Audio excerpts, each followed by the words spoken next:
خدائی کا دعوے دار اور بڑا ظالم اور جابر بادشاہ تھا۔ اس نے مصر میں بنی اسرائیل کو اپنا غلام اور محکوم بنا رکھا تھا۔ بنی اسرائیل حضرت یعقوب علیہ السلام کی نسل میں سے تھے اور حضرت یوسف علیہ السلام کے زمانے سے وہاں رہ رہے تھے۔ یہ لوگ حضرت یعقوب علیہ السلام کے دین کے پیروکار تھے اور اس وقت اللہ کی سب سے بہترین جماعت تھے۔ فرعون جو کہ خدائی کا دعوے دار تھا، مگر بنی اسرائیل نے فرعون کو سجدہ کرنے اور اسے اپنا رب ماننے سے انکار کر دیا تھا۔ اس لیے فرعون اور اس کے حواری ان پر ظلم و ستم کے پہاڑ ڈھاتے اور ان سے گھٹیا کام کرواتے تھے۔ فرعون نے ان کو حد درجہ ذلیل اور بے عزت بنا رکھا تھا اور ان کو معاشرے میں نچلے طبقے میں شمار کیا جاتا تھا، اور ان کی عورتوں سے لونڈیوں اور باندیوں جیسا برتاؤ کیا جاتا تھا، اور فرعون جو چاہتا تھا وہ ان سے کرتا تھا۔ اور سورۃ القصص آیت نمبر 4 میں اللہ فرماتا ہے کہ یقیناً فرعون نے زمین میں سرکشی کر رکھی تھی اور وہاں کے لوگوں کو گروہ گروہ بنا رکھا تھا اور ان کے ایک فرقے کو کمزور کر رکھا تھا، اور ان کے لڑکوں کو تو وہ ذبح کر ڈالتا تھا اور ان کی لڑکیوں کو زندہ چھوڑ دیتا تھا۔ بے شک وہ تھا ہی فساد کرنے والوں میں سے۔ بنی اسرائیل اس ذلت سے نجات پانے کا انتظار کر رہے تھے۔ ایک رات فرعون نے خواب دیکھتا ہے کہ شام کی طرف سے ایک آگ آئی اور اس آگ نے تمام گھروں کو جلا ڈالا، مگر بنی اسرائیل محفوظ رہے۔ خوف کے عالم میں بیدار ہونے کے بعد فرعون نے تمام کاہنوں اور نجومیوں کو جمع کیا اور انہیں اپنا خواب سنایا۔ نجومیوں نے اسے تعبیر بتائی کہ بنی اسرائیل میں ایک بچہ پیدا ہوگا جو فرعون کی بادشاہت کو ختم کر دے گا۔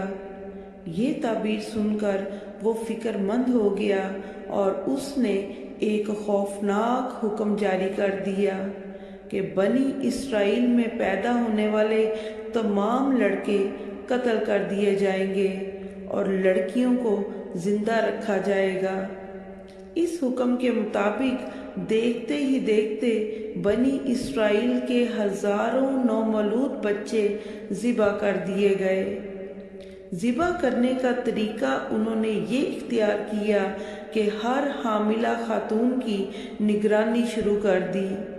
دایا عورتوں کے ذمے یہ ڈیوٹی لگائی گئی کہ وہ حاملہ عورتوں کی اطلاع دیں گی، اور جو دایا اطلاع نہ دیتی اس کو بھی قتل کر دیا جاتا۔ پھر ایک وقت وہ آیا کہ جب مصر کے سرداروں نے فرعون سے کہا کہ اگر بنی اسرائیل کے بچے اسی طرح قتل ہوتے رہے تو ہمیں آئندہ خدمت گار ملنا مشکل ہو جائیں گے، اور پھر ہمارے کمتر، گھٹیا اور غلیظ کام کون کرے گا۔ یہ سن کر فرعون نے حکم جاری کر دیا کہ اب 1 سال چھوڑ کر بچے قتل کیے جائیں گے۔ ان دنوں حضرت موسیٰ علیہ السلام کی والدہ اپنے حمل کے ابتدائی دنوں میں تھیں۔ انہوں نے اس بات کو چھپائے رکھا۔ اللہ نے ان کی حفاظت کا سامان اس طرح فرمایا کہ حضرت موسیٰ علیہ السلام کی والدہ پر حمل کے آثار معمول کے مطابق ظاہر نہیں ہوئے، جس کی وجہ سے آپ فرعون کی چھوڑی ہوئی دائیوں کی نگاہ میں نہ آئیں، یہاں تک کہ پیدائش کا وقت آن پہنچا اور انہوں نے بچے کو جنم دیا۔ اس بارے میں سوائے قریبی لوگوں کے کوئی نہیں جانتا تھا۔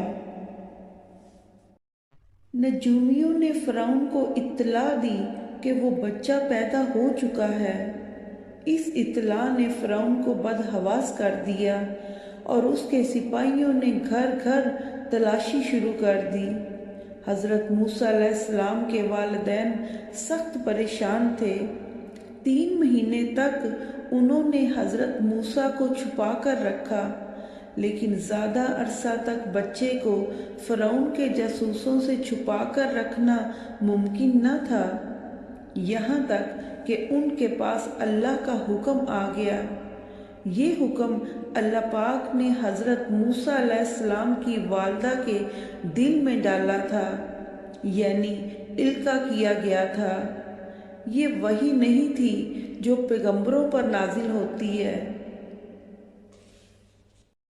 قرآن پاک میں سورۃ القصص آیت نمبر 7 میں ارشاد ہوا، اور ہم نے موسیٰ کی ماں کو وحی کی کہ اسے دودھ پلاتی رہ، اور جب تمہیں اس کے لیے کوئی خوف محسوس ہو تو اسے دریا میں بہا دینا، اور کوئی ڈر، خوف یا رنج نہ کرنا، ہم یقیناً اسے تیری طرف لوٹانے والے ہیں اور اسے اپنے پیغمبروں میں بنانے والے ہیں۔ موسیٰ علیہ السلام کی والدہ نے اللہ کے حکم کے مطابق بچے کو صندوق میں رکھا اور دریا میں بہا دیا، اور ساتھ ہی موسیٰ علیہ السلام کی بہن سے کہا کہ تو بھی اس کے پیچھے پیچھے چلتی جا۔ چنانچہ وہ دریائے نیل کی موجوں میں چلے اور ان کی بہن کنارے کنارے چلی اور اپنے بھائی کی نگرانی کرتی چلی جا رہی تھی کہ دریا میں ڈالنے کے بعد وہ کہاں جاتے ہیں۔ اللہ تعالیٰ سورۃ القصص آیت نمبر 11 میں فرماتا ہے کہ موسیٰ کی والدہ نے ان کی بہن سے کہا تو اس کے پیچھے پیچھے جا، تو وہ اسے دور ہی دور سے دیکھتی رہی اور فرعونیوں کو اس کا علم بھی نہ ہوا۔ صندوق بہتا ہوا فرعون کے محل کے قریب جا پہنچا۔ محل دریائے نیل کے کنارے پر تھا۔ وہاں فرعون کی بیوی اور خادمائیں لطف اندوز ہو رہی تھیں کہ صندوق پر ملکہ کی نظر پڑی۔ اس نے کنیزوں کو حکم دیا کہ صندوق کو تالاب سے نکال لاؤ۔ صندوق کھولا گیا تو اس میں ایک حسین اور تندرست بچہ آرام سے لیٹا انگوٹھا چوس رہا تھا۔ ملکہ بہت خوش ہوئی، اس کی آنکھوں میں ممتا اتر آئی۔ اس نے شفقت اور محبت سے بچے کو گود میں لے لیا۔ ملکہ نے سوچا کہ اس بچے کو بیٹا بنا کر پالنا چاہیے، لیکن فرعون کے دل میں یہ خیال آیا کہ کہیں یہ لڑکا بنی اسرائیل کا وہ لڑکا نہ ہو جس کے بارے میں نجومیوں نے پیشن گوئی کی تھی۔ لیکن فرعون کی بیوی نے کہا کہ یہ بھی تو ہو سکتا ہے کہ یہ بچہ ہماری آنکھوں کی ٹھنڈک بنے۔ اس پر فرعون نے کہا کہ یہ صرف تیری آنکھ کی ٹھنڈک ہے، میری نہیں۔ میں نہیں چاہتا کہ بنی اسرائیل کا کوئی بچہ میری نگرانی میں پلے، لہٰذا یہ صرف تیری ہی آنکھ کی ٹھنڈک ہے۔ اللہ تعالیٰ سورۃ القصص میں فرماتا ہے، آخر فرعون کے آدمیوں نے صندوق اٹھا لیا۔ آخر کار یہی بچہ ان کا دشمن ہوا اور ان کے رنج کا سبب بنا۔ اب وہ اس کی بھلائی چاہ رہے تھے، مگر وہی فرعونیوں کے لیے وبال جان بننے والا تھا۔ ملکہ نے اس بچے کا نام موسیٰ رکھا، جس کا معنی ہے وہ شخص جو پانی سے نکالا گیا ہو۔ بچے کو جب محل میں لے جایا گیا تو اس نے دودھ کے لیے رونا شروع کر دیا۔